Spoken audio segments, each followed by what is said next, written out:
పెదవి దాటితే పృథివి దాటుతుందని, నోరు మంచిదైతే ఊరు మంచిదవుతుందని చాలా సామెతలు ఉన్నాయి. గొప్ప గొప్ప వాళ్ళు ఎప్పుడో చెప్పినాయి. మర్చిపోయి చిన్న చిన్న పొరపాట్లు చేస్తున్నాం.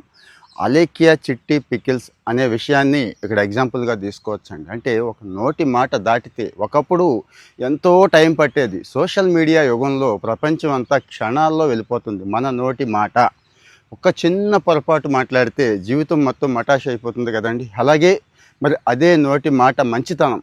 నోరు మంచిదైతే ఊరు మంచిది అవుతుంది అంటారు కదా. కాస్త మంచి మాట అనేది కాస్త లేట్ అవుతుంది కానీ పర్ఫెక్ట్గా అందరిలోకి వెళుతుంది, అందరిలోనూ గౌరవం తెచ్చిపెడుతుంది. పాపం ఆడపిల్లలు, అంటే పాపం అని ఎందుకు అంటున్నానంటే సోషల్ మీడియాని ఆధారంగా చేసుకొని, సోషల్ మీడియా అంటే ఆన్లైన్ బిజినెస్ని ఆధారంగా చేసుకొని ముగ్గురు ఆడపిల్లలు కుటుంబాన్ని పోషిస్తూ తనను తాను పోషించుకుంటున్నారంటే ఒక రకంగా ఇన్స్పైరింగ్ అండి. అంటే నిన్న మొన్నటి దాకా చాలా ఇన్స్పైరింగ్ వాళ్ళు, చాలామందికి ఇన్స్పైరింగ్. అంటే మిగిలిన కాంట్రవర్సీ పక్కన పెడదాం, ఏం రీల్స్ చేస్తున్నారు ఏంటి అనేది. జస్ట్ ఒక ఇన్ఫ్లుయెన్సర్గా మొదలయ్యి చక్కగా పచ్చడి వ్యాపారం చేసుకుని ఎంతోమంది ఆడపిల్లలకు, చదువుకున్న ఆడపిల్లలు, అందమైన ఆడపిల్లలు, కోస్తా ఆడపిల్లలు అనగానే చాలామందికి అబ్బా మర్యాద మన్నన భలే ఉంటాయి, చేసుకుంటే కోస్తా ఆడపిల్లలనే చేసుకోవాలనుకునే వాళ్ళు కూడా చాలామంది ఉంటారు కదా. ఇప్పుడు ప్రమాదం తెచ్చిపెట్టారు వీళ్ళు.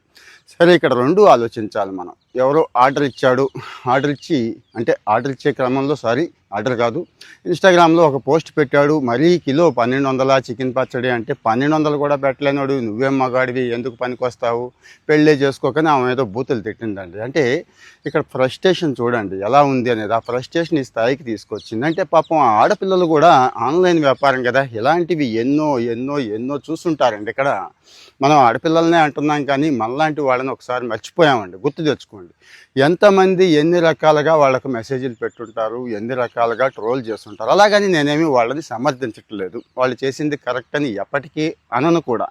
కానీ ఇక్కడ కూడా ఆలోచిద్దాం. నాలాంటి వాడికే బోల్డ్ అని బూత్ మెసేజ్లు పెడుతూ ఉంటారండి. నాలాంటి వాడికి అంటే నేను అసలు ఏం చెప్తాను, ఏం కాంట్రవర్సీ ఉంటుందో కూడా ఒకసారి చెక్ చేసుకోండి. అలాంటిది ఆడపిల్లలు అందంగా ఉన్నారు అంటే పాపం వాళ్ళు రాను రాను కాలక్రమంలో రాటుదేలిపోయి గట్టిగా అయిపోయి ఆ ఫ్రస్ట్రేషన్లోకి వెళ్ళిపోయి పాపం తెలియక వ్యాపారం మొత్తం పాడు చేసుకున్నారు. చూద్దాం మళ్ళీ ఏం చేస్తారనేది. ఏముంది, బయటకు వచ్చి కాస్త ఓపెన్గా క్షమాపణ చెప్పుకొని మళ్ళీ స్టార్ట్ చేస్తే మంచిది.